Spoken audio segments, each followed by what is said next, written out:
حضرت محمود غزنوی رحمۃ اللہ علیہ کو سنا ہوگا آپ نے. محمود و ایاز یہ دو نام تو آپ کو اچھی طرح سے معلوم ہے. ایک ہی صف میں کھڑے ہو گئے محمود و ایاز، نہ کوئی بندہ رہا نہ کوئی بندہ نواز. محمود و ایاز یہ کون ہے؟ محمود بادشاہ ہے، ایاز خاص وزیر. اور یہ ایسا وزیر ہے جس سے بہت سارے لوگ جلتے تھے، کیونکہ یہ بادشاہ کا محبوب نظر تھا، بہت قریبی تھا. اور اس کو گرانے کے لیے کئی وزیروں نے کیا کیا حربے اپنائے لیکن گرا نہیں سکے. اللہ جس کو بلند کرے. ایاز جو ہے کہیں پھنستا نہیں تھا، کسی کام میں نہیں پھنسا، بادشاہ کی نظر میں گرانے کی کئی بار کوشش. ایک بار سارے حاسد جو تھے، جلن والے وزیر، ایک کام اس کا دیکھ لیا ایاز کا، کہ ایک تجوری میں چھپ کر کے رات کے وقت کھولتا ہے دروازہ اور منہ اندر ڈالتا ہے اور پھر کچھ نکالتا ہے اور پھر طے کر کے اندر رکھ دیتا ہے، کسی کو قریب آنے نہیں دیتا رات کے وقت. تو کچھ تو سلطنت کے خزانے کا چرایا ہوا مال اس کے پاس ہے، اور جو یہ دیکھنا نہیں دیتا، کسی کو بھی اس پہ جھانکنے بھی نہیں دیتا. کئی دنوں سے آبزرو کیا وزیروں نے، اور یہ بات پکڑ کر کے سلطان کے پاس پیش کر دی. سلطان محمود غزنوی کو بتایا کہ یہ کام یہ کرتا ہے اور کچھ تو اس کے پاس مال ہے جو چوری کا، سلطنت کے خزانے کا، آپ تلاشی لے لیں. محمود غزنوی نے اچانک ایک دن رات کو چھاپا مارا، ایاز کے حجرے میں پہنچ گئے اور وزیر بھی سب پیچھے تھے. ایاز کو فوراً کہا گیا کہ اس تجوری کی ہمیں تفتیش کرنی ہے، چھان بین کرنی. کہا کہ حضور بادشاہ سلامت، آپ کے پاس چابی ہے، آپ ملاحظہ فرمائیں. بادشاہ نے کھولنے کا حکم دیا، دروازہ کھولا گیا، تجوری میں کچھ بھی نہیں ملا. اندر کے دروازے کو کھولا تو دیکھا ایک پھٹی ہوئی چپل ہے، ایک تہبند ہے جس میں پیوند لگے ہوئے ہیں، ایک پرانا جبہ ہے. چپل ہے، ایک لنگی ہے، ایک جبہ ہے، اور جس کے سب ادھر ادھر سے تار نکلے ہوئے ہیں. وہ تین چیزیں نکلی تجوری میں سے. تو بادشاہ نے کہا یہ کیا ہے؟ سارے وزیر ہکے بکے تھے. ایاز نے دکھایا اور شرم سے اپنے سر کو جھکایا. کہا کہ بادشاہ سلامت، میں یہ عرض نہیں کرنا چاہتا تھا لیکن آپ کا حکم ہے. اللہ رب العزت نے مجھے بہت مقامات عطا کی، آپ کی بارگاہ میں آیا، وزارت تک کا مقام مجھے مل گیا، وزیر اعظم بن گیا میں آپ کا. آپ کے مصاحبین میں بیٹھنے کے لیے مجھے اعلیٰ کرسی دی گئی. لیکن مجھے معلوم ہے جس وقت میں گھر سے نکلا تھا یہ چپل میرے پاؤں میں تھی، یہ لنگی میں پہنا تھا اور یہ جبہ پہن کر آپ کے شہر میں آیا تھا. میں نے وہ جبہ، وہ تہبند اور چپل اٹھا کر کے رکھ لی اور روز رات کو دن میں کھایا پیا آپ کے دربار میں کھڑا رہا. رات کو آ کر کے ایک بار اپنے پرانے کپڑے دیکھ لیتا ہوں تاکہ مجھے غرور اور تکبر نہ آئے.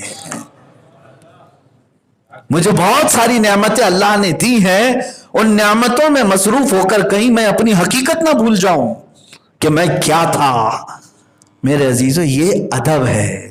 بندہ جتنی عاجزی کرے گا اتنا اس کے اندر ادب ہوگا، اور جتنا سینہ تانے گا اتنا وہ بے ادب ہوگا. اور بے ادب لوگوں کے لیے اللہ کی مار ہے، اللہ کی لعنت ہے ان پر، اور وہ سخت ترین پکڑ میں گرفتار ہوں گے، سخت ترین. اور بے ادب جانتے ہیں جب آدمی کے اندر بے ادبی آ جاتی ہے تو کتنا ڈھیٹ ہوتا ہے، وہ شیطان کی طرح. یہاں تک کہ فرمایا گیا شیطان کو یہ کہا گیا آدم علیہ السلام کی قبر دکھا کر کے اب بھی تو سجدہ کر لے تجھے معاف کر دیا جائے گا. وہ ابلیس نے کہا جب زندے کو نہیں کیا تھا تو اب قبر میں کیا کروں گا. یہ بے ادبی والا اس طرح کے جواب دیتا ہے، ڈھیٹ پن آ جاتا ہے. اللہ تبارک و تعالیٰ بے ادبی سے ہماری حفاظت فرمائے. ہر جگہ ادب کو ملحوظ رکھے. میں نے اللہ اور اس کے رسول کی بارگاہ کے پورے آداب تو نہیں بتائے، بارگاہ رسول صلی اللہ علیہ وسلم کے آداب پھر کسی جگہ کسی موقع پر عرض کروں گا. لیکن آپس میں بھی معاملات میں بھی ادب کا دائرہ چھوٹنے نہ پائے. بچوں کو ادب سکھائیں، اپنے گھر میں ادب سکھائیں. یہ چھوٹی سی چند چیزیں میں عرض کر دوں. جیسے مسجد میں بیٹھے ہیں آپ، اس طرح سے گردنیں پھلان کر کے آنا بے ادبی ہے. لوگوں کو اس طرح سے ہٹا کر کے پیچھے سے آنا. جس کو جہاں جگہ ملی وہاں بیٹھنا ادب ہے. جمعہ کے دن اگر کوئی گردنیں پھلان کر کے آگے آتا ہے تو حدیث پاک میں قیامت کے دن ویسی وہ اچھلتا دوزخ میں چلا جائے گا. یہ حدیث ہے، صاف حدیث ہے کہ جو مسجد میں گردنیں پھلاند کر کے آگے آتا ہے اسے دوزخ میں اسی طرح پھلاند کر کے وہ گردنیں اچھلتا ہوا دوزخ میں چلا جائے گا. یہ بے ادبی ہے. اس کے علاوہ گھروں کے اندر کے معاملات، والدین کے ساتھ ادب ہمیشہ ملحوظ رکھیں.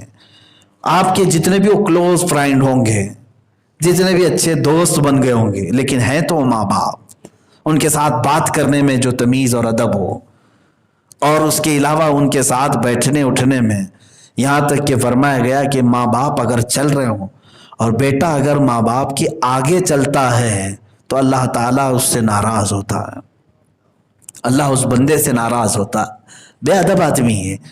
ماں باپ اگر نیچے بیٹھے ہوں تو بچہ کبھی کوئی کرسی یا صوفے پر نہ بیٹھے، ہرگز نہ بیٹھے. یہ بے ادبی ہے.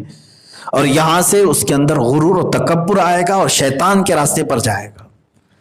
آپ سکھائیں ہیں بچے کو، تمیز یہی سکھائے ہیں کہ ماں باپ نیچے بیٹھے ہیں، بیٹا تم بھی نیچے بیٹھو. اور اگر والدین آ گئے، کرسی ایک ہے، بچہ پھر بھی اس پہ پسارے ہوئے بیٹھا ہوا ہے، نہ، بے ادبی ہے. فوراً اپنی کرسی چھوڑ دی جائے اپنے والدین کے لیے، بڑوں کے لیے. یہ ادب ہے جو گھروں میں ملحوظ رکھا جائے. ماں باپ کے ساتھ، بڑوں کے ساتھ. عورتیں اپنے شوہروں کا ادب ملحوظ رکھیں. ہر چیز میں، کھانے پینے میں اور دیگر تمام چیزوں میں ادب کو ملحوظ رکھیں. دسترخوان پر گرے ہوئے دانوں کو اٹھا لینا یہ ادب ہے، اور ان کے اوپر پیر سے روند کر کے چلے جانا یہ رزق کی بے ادبی ہے. اور میرے آقا صلی اللہ تعالیٰ علیہ وسلم کی حدیث پاک کے مطابق کہ روٹی گری ہوئی تھی، حضور نے اٹھانے کا حکم دیا، روٹی کا ایک ٹکڑا، اور فرمایا جس قوم سے روٹی روٹ گئی دوبارہ کبھی نہیں آئی. روٹی جس قوم سے روٹ گئی دوبارہ کبھی نہیں آئی.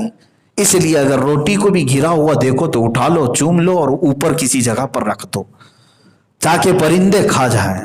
اور آپ کو معلوم ہے، میری بات بہت طویل ہو جائے گی، لمبی ہو جائے گی، ادب کی بات، کہ ایک شراب کے نشے میں دھت رہنے والے بشر حافی کو سنا ہوگا. بسم اللہ الرحمن الرحیم لکھا ہوا ایک ٹکڑا زمین پر پڑا تھا، اٹھایا اور اس کو چوما، کہا کہ اللہ کا نام، شراب کی حالت میں، نشے کی حالت میں، اور لے جا کر کے گھر میں اس کو دھو کر کے عطر لگا کر کے بلند جگہ پر رکھ دیا. بغداد میں اس زمانے میں موجود ایک بزرگ کے خواب میں رسول پاک تشریف لائے اور فرمایا جاؤ بشر کو کہو کہ اللہ بشر کو سلام بھیج رہا ہے. رسول پاک صلی اللہ تعالیٰ علیہ وسلم خواب میں تشریف لائے. وہ بزرگ سمجھنے لگے، انہوں نے سمجھا کہ شاید میرا وسوسہ ہوگا. دوسرے دن پھر خواب میں دیکھا حضور تشریف لائے. بشر کا نام، بشر کو کون نہیں جانتا، بغداد کے سب سے بڑے شراب کا کاروبار کرنے والا.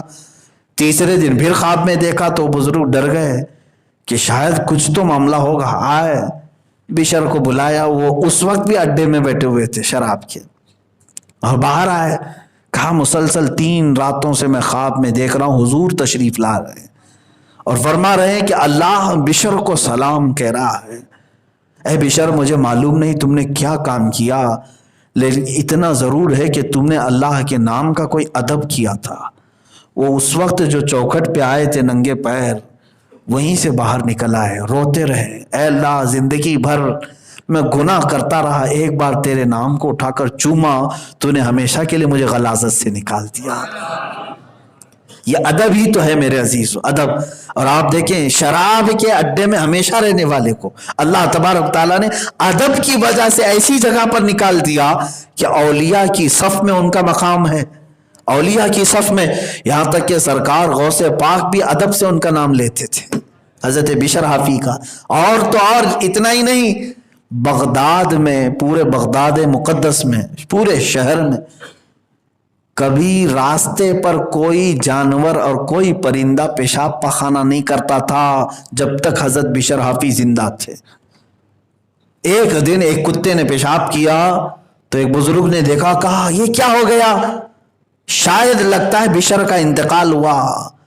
معلوم کیا گیا تو اسی دن حضرت بشر حافی کا انتقال ہوا تھا. پوچھا گیا کیوں؟ کہا اس لیے کہ وہ ننگے پیر چلتے تھے، اللہ نے جانوروں کو بھی ان کا ادب سکھا دیا تھا. ادب یہ ہے میرے عزیزو، جو اللہ کا ادب کیا پوری کائنات کو اللہ اس کے ادب میں لگا دیتا ہے، اور بے ادبوں سے اللہ ناراض ہوتا ہے، ساری نعمتیں ان سے چھین لیتا ہے۔ رب تبارک و تعالیٰ بے ادبی سے محفوظ رکھے، ہمیں ہر محفل کا، ہر مجلس کا ادب عطا فرمائے۔ رب ذوالجلال اس ذکر پاک کی مجلس کا بھی ہمیں ادب عطا فرمائے، اور بے ادبوں سے اللہ ان کی صحبتوں سے ہماری حفاظت فرمائے۔